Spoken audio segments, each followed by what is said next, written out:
Hola, bueno, hoy vamos a trabajar el concepto de eterno retorno, un concepto complejo, difícil de interpretar, en este concepto fundamental y central de la filosofía de Nietzsche, ¿no?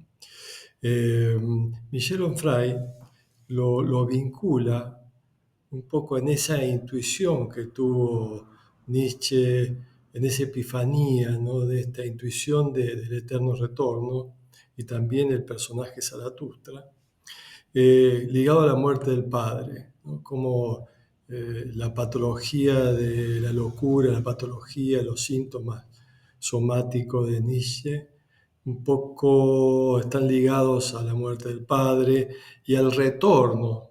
Se lo plantea como pregunta. ¿Es el retorno del sufrimiento paterno? ¿No? Bueno, ahí queda la cuestión. Por un lado, hay que diferenciar, y me parece que esto es importante, que también hay dos bibliotecas ahí. Una es diferenciar si este eterno retorno es el eterno retorno de lo mismo, que un poco la línea de Onfray, o el eterno retorno es el retorno de lo diferente, que es la visión de Leuciana, ¿no? La cual yo quizás comparto un poco más esa visión, ¿no?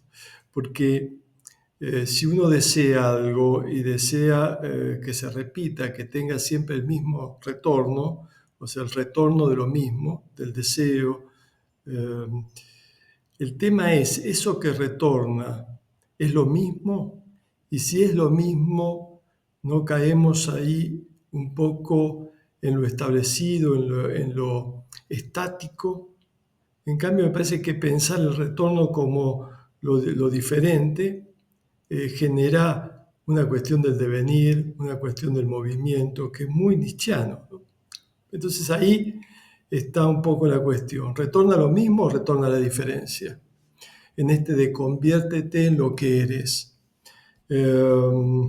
Recuerda que nosotros hablamos esto de que Nietzsche, las tres figuras de Nietzsche, el- el burro o el camello que carga los valores establecidos, el león que es la ruptura con esos valores establecidos y el niño como los flujos más liberados. Entonces el eterno retorno también tiene que ver con eso, ¿no? Con la inocencia del niño, con la posibilidad casualmente la diferencia de lo móvil, de lo libre. Entonces, esto genera que ese deseo, lo que se repite, hay como una especie de ley del devenir, ¿no? Que plantea una especie de autonomía, de voluntad de potencia, que lo saca en este retorno de lo mismo, pero a la vez que es diferencia, lo saca de los semiquereres, que habla también Nietzsche, ¿no? Estas medias tintas, ¿no? El retorno es el retorno de la diferencia, pero fundamentalmente es el retorno de lo afirmativo. Eh, por lo tanto, uno quiere su eterno retorno, ¿no? Y esto marca una guía, un vector, una dirección ligada a la propia producción deseante. Entonces tenemos por un lado que el eterno retorno es el ser del devenir. Fíjense que es la contraposición entre el ser y el devenir. Lo que Nietzsche plantea es el devenir, no el ser estático. Pero hay un ser del devenir. Ahí junta y sale de la dicotomía de por un lado el ser y por otro lado el devenir. Lo mismo, el mismo tratamiento lo tiene con la afirmación del azar, ¿no?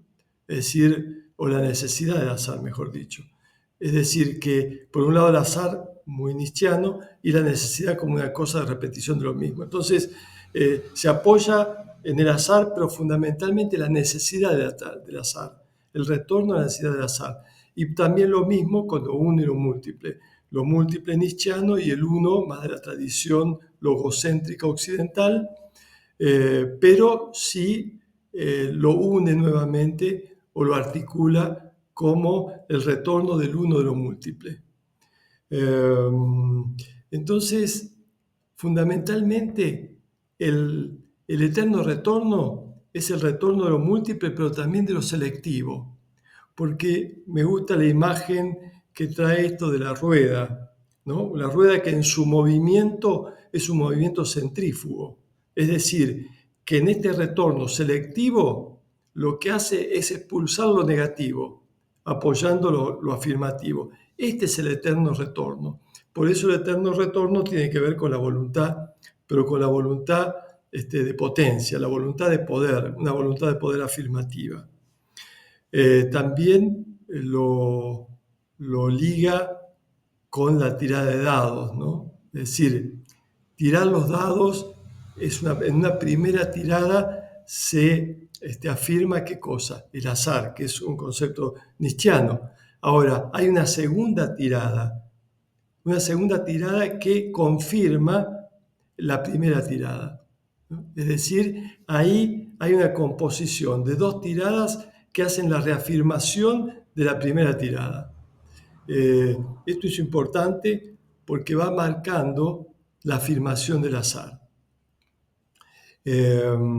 Entonces, ¿qué es lo que plantea Nietzsche? Nietzsche plantea la necesidad de un nuevo pensar, de un nuevo modo de vida, a través de un pensamiento afirmativo que consiste fundamentalmente no en afirmar cualquier cosa, sino afirmar la propia vida, la vitalidad de lo viviente. Entonces, aquí lo que vemos es la reproducción de lo múltiple. Lo que vemos es el ser que llega a través de la reproducción del propio devenir. Y la identidad es una identidad de lo que difiere. Entonces, es un concepto difícil, pero tenemos que articular con las fuerzas activas, lo tenemos que articular con la voluntad de poder afirmativa, ¿no? Y lo tenemos que articular con el espíritu dionisíaco. Bueno, saludos cordiales.